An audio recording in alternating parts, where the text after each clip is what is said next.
Mister ladies viewers அனைவருக்கும் வணக்கம். நான் டாக்டர் நித்யா, சித்த மருத்துவர்.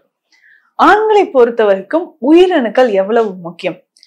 அதாவது நம்ம உடல்ல 7 உடல் தாதுக்கள் இருக்கு. இந்த 7 உடல் தாதுக்கள்ல கடைசியா இருக்கிறது தான் சுக்கிலம், சுரோனிதம் அப்படின்னு சொல்றோம். சுக்கிலம்னா விந்து. இந்த விந்து உடல்ல எதற்காக இருக்கிறது? இந்த விந்தனால என்னென்ன பலன்கள் இருக்கு, இல்ல விந்தணுக்கள் குறைந்தால் நமக்கு என்ன பாதிப்புகள் ஏற்படுது? பொதுவா இனப்பெருக்கத்துக்கு மட்டும்தான், அதாவது அடுத்த தலைமுறையை உருவாக்குவதற்கு மட்டும்தான் இந்த விந்தணுக்கள் பயன்படுதா, இல்ல நம்ம உடல்ல வேற என்ன முக்கியத்துவம் வாய்ந்த நிறைய பணிகளை நமக்கு செய்யுதுன்றதையும் நம்ம தெரிஞ்சுக்கணும். அந்த அளவுக்கு முக்கியம் இல்லையா? நம்ம சித்த மருத்துவத்துல சித்தர்கள் சொல்லியிருக்காங்க, எந்த அளவுக்கு நம்ம விந்த கட்டுறோமோ அந்த அளவுக்கு உயிர் கட்டப்படும், அதாவது உயிரோட ஆயுள் நீட்டிக்கப்படுது அப்படின்னு சொல்லலாம். இப்போ விந்தணுக்கள் நம்ம கட்டுறது அப்படின்னா மாதம் 2 முறை விந்தணுக்களை வெளியேற்றுவது நல்லது. இதுதான் பேசிக்கா சித்தர்கள் சொன்ன நம்ம ஆரோக்கியமாக வாழக்கூடிய வழிமுறைக்கு, நீண்ட நாள் நம்ம உயிர் வாழ்வதற்கு மாதம் 2 முறை நம்ம விந்தணுக்களை வெளியேற்றலாம். ஆனா நம்ம இப்போ இருக்கக்கூடியவங்க என்ன பண்றாங்கன்னா, ஒரு நாளைக்கே 4-5 முறை மாஸ்டர்பேட் பண்ணியோ இல்ல வேற வழியிலயோ நம்ம விந்தணுக்களை வெளியேற்றுறாங்க. விந்தணுக்கள் அப்படின்னு சொல்றது நம்ம உடல்ல, ஆண்களோட உடல்ல நம்ம சாப்பிடுற உணவு 7வது நாள் தான் அது விந்தணுக்களாக உற்பத்தி ஆகுது. இந்த 7 உடற்தாதுக்கள் சாரம், செந்நீர், ஊன், கொழுப்பு, எண்பு, மஜ்ஜை, அதுக்கப்புறம் தான் சுக்கிலம் அல்லது சுரோனிதம். இந்த உடல் தாதுக்களாக ஒவ்வொரு உடல் தாதுவா மாறி அதோட சத்துக்கள் மொத்தமும் விந்தணுவா தான் மாற்றப்படுது. அந்த அளவுக்கு சக்தி வாய்ந்தது இந்த விந்தணுக்கள் அப்படின்னு சொல்லலாம். சரி, இந்த விந்தணுக்கள் அப்படின்னு சொல்லும்போது எந்த அளவுக்கு முக்கியம்? மாதம் 2 முறை நம்ம வெளியேற்றலாம். சித்தர்கள் எல்லாம் பல மாதங்கள், பல வருடங்களாக விந்துக்கட்டுல இருப்பாங்க. இந்த விந்துக்கட்டு அப்படின்றது குறிப்பிட்ட நாள் அளவு, மாத அளவு, வருடத்தின் அளவு கூட விந்தணுக்களை வெளியேற்றாமல் நம்ம அப்படியே தேக்கி வைக்கிறது. அந்த மாதிரி இருக்கும்போதுதான் உடல் பார்த்தோம்னா உரமாக்கப்படுது அப்படின்னு சொல்லலாம். உரம்னா இரும்பு மாதிரி நம்ம உடல் ஆக்கப்படுது, நம்ம ஆயுளை நீட்டிக்கப்படுது. அப்போ நம்ம என்றும் இளமையாக இருப்பதற்கும் ஆரோக்கியமாக இருப்பதற்கும் விந்துக்கட்டு அப்படின்றது ரொம்ப முக்கியம் ஆண்களை பொறுத்த வரைக்கும். அதே மாதிரி அதிகமா நம்ம ஸ்பெர்ம்ஸை வெளியிட்டுக்கிட்டே இருக்கிறனாலும் உடல்ல இருக்கக்கூடிய சத்துக்கள் வெளியேறுது அப்படின்னு சொல்லலாம். அதிகமா நம்ம பார்த்தோம்னா ஒவ்வொரு முறையும் இந்த ஸ்பெர்ம் வெளியேற்றினதுக்கு அப்புறம் ரொம்ப டயர்டா தான் ஃபீல் பண்ணுவாங்க. திரும்பவும் அந்த மாதிரியான ஒரு ஸ்பெர்ம் உருவாகிறதுக்கு ஒரு 3-4 நாட்கள் எடுத்துக்கும். பொதுவா இந்த ஆண்களோட விந்தணுக்கள் உற்பத்தி ஆகுறதுக்கு ஒன்ஸ் நம்ம வெளியேற்றினதுக்கு அப்புறம் 7-10 நாட்கள் வரைக்கும் திரும்பவும் அது உற்பத்தி ஆகுறதுக்கு டைம் எடுத்துக்கும். ஆனா திரும்ப திரும்ப வெளியேற்றிட்டே இருந்தோம்னா அதோட தன்மை மாற்றப்படுது, விந்தணுக்களோட வீரியம் குறையும். அதே மாதிரி சிலருக்கு அதே எடுத்துக்கிட்டே இருக்கிறாங்கன்னா அதோட ரொம்ப லிக்விட் ஸ்பெர்மை பார்க்க முடியுது. சரி, இது ஒரு பக்கம் இருந்தாலும் நம்ம எடுக்கக்கூடிய உணவை பொறுத்து இது எப்படி மாறுபாடு அடையுது அப்படின்றது நம்ம தெரிஞ்சுக்கணும். ஏன்னா அந்த உயிரணுக்கள் தான் ஒரு ஆண் தன்மையை நிர்ணயிக்குது அப்படின்னு நம்ம சொல்றோம். அப்போ இந்த உயிரணுக்கள் அப்படின்னு சொல்லக்கூடிய ஸ்பெர்ம்ஸ் எந்த அளவுக்கு, இப்போ நிறைய மார்பாலஜி நம்ம பாக்குறோம். மார்பாலஜி பார்க்கும்போது செமன் அனலைசிஸ் பண்ணுவாங்க இல்லையா? அப்போ செமன் அனலைஸ் பண்ணும்போது இந்த மார்பாலஜிக்கல பார்ப்பாங்க. ஹெட்ல என்ன ப்ராப்ளம் இருக்கு, இல்ல டெய்ல என்ன ப்ராப்ளம் இருக்கு, இல்ல அது மொட்டிலிட்டி, அதாவது நீந்து போகக்கூடிய தன்மை எப்படி இருக்குன்றத பார்ப்பாங்க.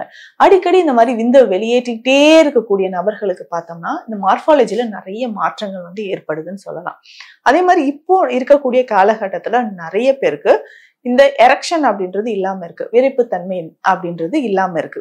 இந்த மாதிரி அடிக்கடி நம்ம ஸ்பெர்ம் வெளியேற்றிக்கிட்டே இருக்காங்க, மாஸ்டர்பேட் பண்ணிக்கிட்டே இருக்காங்கன்னா உடல்ல அந்த தசைகளோட, அதாவது விரைப்புத்தன்மைன்றது நம்ம மசில்ஸ்ல பொதுவா ஏற்படக்கூடிய ஒரு விஷயம்தான். சோ அது இப்போ நமக்கு ஆண்குறியில இந்த விரைப்புத்தன்மை ரொம்ப கம்மியா இருக்குன்னா அது பெரிய விஷயமா நினைச்சு ரொம்ப மன உளைச்சலுக்கு ஆளாகுறாங்க.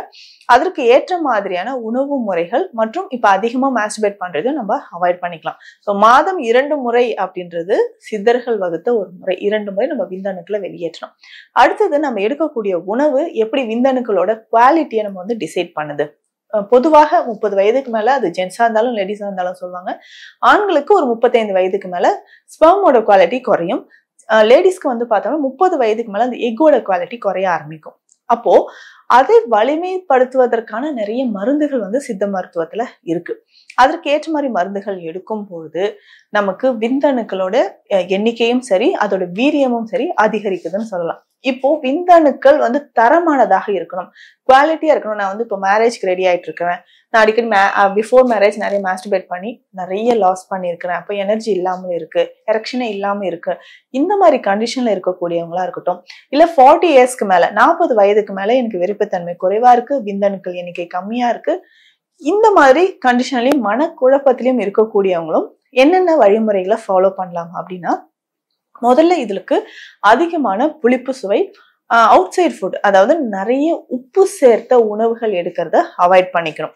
அடுத்தது உடலுக்கு வலிமை சேர்க்கக்கூடியது, அதாவது புரோட்டீன் டயட் ரொம்ப ரொம்ப முக்கியம். இதுல வந்து கேட்பாங்க, புரோட்டீன்னா நான் வந்து நிறைய நான்வெஜ் எடுத்துக்கலாமா, அப்ப நான் வந்து பியூர் வெஜ் எந்த மாதிரியான புரோட்டீன் டயட் நான் எடுத்துக்கலாம்னு கேட்பாங்க. அப்போ அந்த டைம்ல வந்து பார்த்தோம்னா புரோட்டீன் அப்படின்னு சொல்லும்போது முளைக்கட்டிய பயிர் வகைகள் ரொம்ப முக்கியம். இதுல வந்து உளுந்து, கொள்ளு ரொம்ப இம்பார்ட்டன்ட். அதாவது முளைக்கட்டிய கருப்பு உளுந்து, முளைக்கட்டிய கருப்பு கொள்ளு. கொள்ளு சாதாரணமா கிடைக்கும், கருப்பு கொள்ளை தயவுசெய்து மறந்துடாதீங்க. கருப்பு உளுந்து, கருப்பு கொள்ளு, இது ரெண்டுமே சம அளவு போட்டு முளை கட்டி நம்ம சாப்பிட்டுட்டு வரும்போது ஆண்களுக்கு விந்தணுக்களோட குவாலிட்டி அது இன்க்ரீஸ் பண்றதுக்கு ரொம்ப ரொம்ப யூஸ்ஃபுல்லா இருக்கும். டெய்லி காலையில ஒரு கைப்பிடி அளவுக்கு இதை சாப்பிடலாம். இல்ல இது கூட கொஞ்சம் வெஜிடபிள்ஸ் எல்லாம் போட்டு நம்ம சாலட் மாதிரியும் சாப்பிட்டுட்டு வந்தோம்னாலும் விந்தணுக்களோட குவாலிட்டியை நம்ம வந்து இன்க்ரீஸ் பண்ணும். இன்னைக்கு நிறைய மருத்துவத்துல பார்த்தோம்னா விந்தணுக்களோட எண்ணிக்கையை அதிகரிக்கிறதுக்கான மருந்துகளே ரொம்ப கம்மியா இருக்கு, வழிமுறைகளே இல்லைன்ற பட்சத்துல இருக்கும்போது, அப்போ விந்தணுக்கள் வீரியமாக இருப்பதற்கு இதை தான் நம்ம செய்யணும்னா சித்த மருத்துவத்தோட இந்த உணவு முறையும் நம்ம எடுக்கணும். அப்போ என்ன எடுக்கணும், நான் சொன்ன மாதிரி இந்த கருப்பு உளுந்து, கருப்பு கொள்ளு ரொம்ப ரொம்ப யூஸ்ஃபுல்லா இருக்கும். அதே மாதிரி முருங்கை பூ நமக்கு ரொம்ப யூஸ்ஃபுல்லா இருக்கும்னு சொல்லலாம். விந்தணுக்கள் வீரியமாக இருப்பதற்கு முருங்கை பூ ரொம்ப முக்கியம். அப்போ முருங்கை பூவை பவுடர் நமக்கு வந்து கடைகள்ல இருக்கும், இல்ல பூவை சேகரித்து நம்ம நெய் விட்டு லேசா வறுத்து பவுடர் பண்ணிக்கலாம். இந்த பவுடரை பால்ல போட்டு நல்ல ஒரு 2 நிமிடம் கொதி வந்ததுக்கு அப்புறம் பனங்கற்கண்டு சேர்த்து குடிக்கணும். டெய்லி இதை வந்து இரவு நேரத்தில் படுக்கிறதுக்கு முன்னாடி, உறங்குவதற்கு முன்னாடி நம்ம இதை குடிச்சிட்டே வந்தோம்னா அதிகமான வீரியமான வித்தணுக்களை நம்ம பெற முடியும்னு சொல்லலாம். இதோடு சேர்த்து நம்ம சித்த மருத்துவத்துல நிறைய மருந்துகள் வந்து கொடுத்துட்டு இருக்கிறோம். இதுல வந்து நிலப்பனங்கிழங்கு, சாலமிஸ்ரி, இது எல்லாமே சேர்த்த மருந்துகள் காயக்கருப்பு முறைப்படி எடுத்துட்டு வந்தாலும் விந்தணுக்கள், அதாவது உயிரணுக்கள் எண்ணிக்கை அது அதிகரிக்கும். ஒரு மனிதன் ஆண்களை பொறுத்த வரைக்கும் ஹெல்த்தியா இருக்கணும் அப்படின்னா, அதுக்கு அடுத்ததாக வீரியமான விந்து பெறணும் அப்படின்னா நம்ம உடல் 7 தாதுக்கள்ல இந்த உயிரணுக்கள் வந்து ரொம்ப முக்கியம். அப்போ இதை வந்து நம்ம மெயின்டைன் பண்ணணும். உடலோட ஆரோக்கியமே இதை பேஸ் பண்ணி தான் இருக்குன்னா, அப்போ வீரியமான விந்துக்களை பெறுவதற்கு நான் சொன்ன இந்த வழிமுறைகளோடு சித்த மருந்துகளும் எடுத்தோம்னா எந்த வயதாக இருந்தாலும் சரி, 40 வயதை கடந்திருந்தாலும் சரி, இல்ல இளம் வயதில் வரக்கூடிய பிரச்சனைகளுக்கும் சித்த மருத்துவத்தில் தீர்வு இருக்கு. மனக்குழப்பமோ இல்ல பதட்டமோ இல்ல மன அழுத்தமோ இல்லாமல் சித்த மருந்துகள் எடுக்கும் பொழுது ஆண்களுக்கு ஏற்படக்கூடிய இந்த விந்தணு சார்ந்த பிரச்சனைகளுக்கு தீர்வுகள் சித்த மருத்துவத்தில் இருக்கு.